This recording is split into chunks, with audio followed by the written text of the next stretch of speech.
Welcome to Last Day's Events on the Sabbath School Daily Channel. Papua New Guinea. Nestled in Papua New Guinea's highland lies Enga.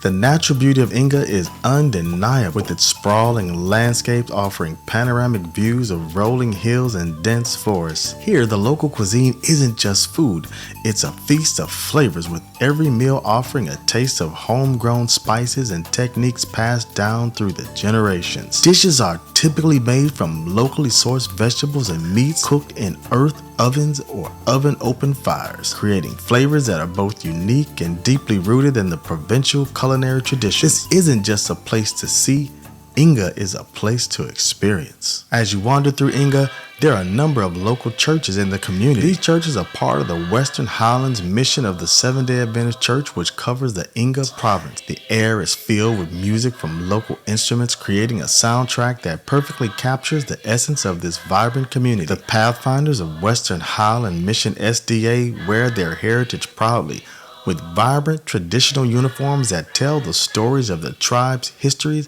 and values, and feeling of the ground vibrate with the beat of the drums and the Seventh Day Adventist Pathfinder tune Marching to Zion. Until the tranquility of Papua New Guinea's Enga province was violently disrupted by an enormous landslide that has had devastating consequences. The landslide, triggered by intense rainfall and possibly exacerbated by geological and environmental factors, swept through the village of Yambali, burying more than 2,000 people alive under several meters of mud and debris. This catastrophe has caused significant disruption, with essential infrastructure like the main highway being buried under 20 to 26 feet of rubble, effectively isolating the region and complicating rescue efforts. The landslide, triggered by days of heavy rainfall, obliterated everything in its path. Homes that once stood proudly on the mountainside were reduced to rubble within moments. The sound of trees cracking and earth moving echoed through the valleys, a somber reminder of nature's unpredictable fury. The community,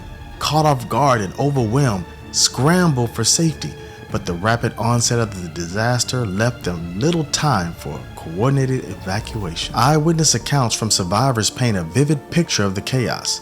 One local described the terrifying moments when the earth began to move. It was like the mountain was coming alive, they said. Another recounted the desperate rush to alert neighbors as the ground beneath them trembled and shifted. These personal stories of fear, urgency, and survival add a deep human element to the narrative of the disaster. Rescue operations have been severely hampered by the remote location of the landslide and the ongoing tribal warfare in the area, which requires that aid convoys and rescue teams be accompanied by military escorts. This has slowed down the arrival of essential relief and has made the logistics of the rescue operations incredibly challenging. The impact on the community is profound, with thousands missing and presumed dead under the landslide. The government of Papua New Guinea, grappling with the scale of this disaster, has called for international aid to help local efforts to no avail.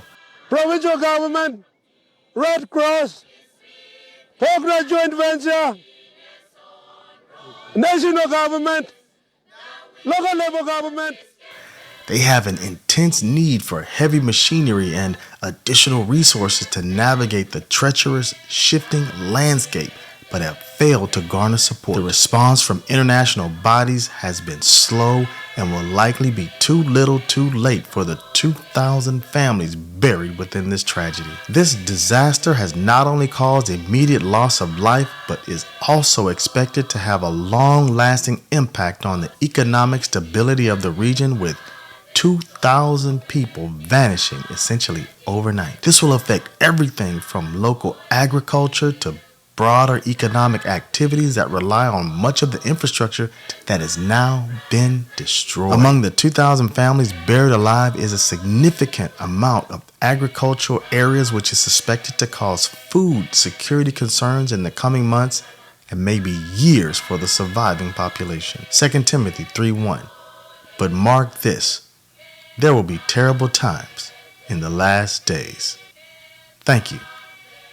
And please subscribe to Last Day's Events on the Sabbath School Daily Channel.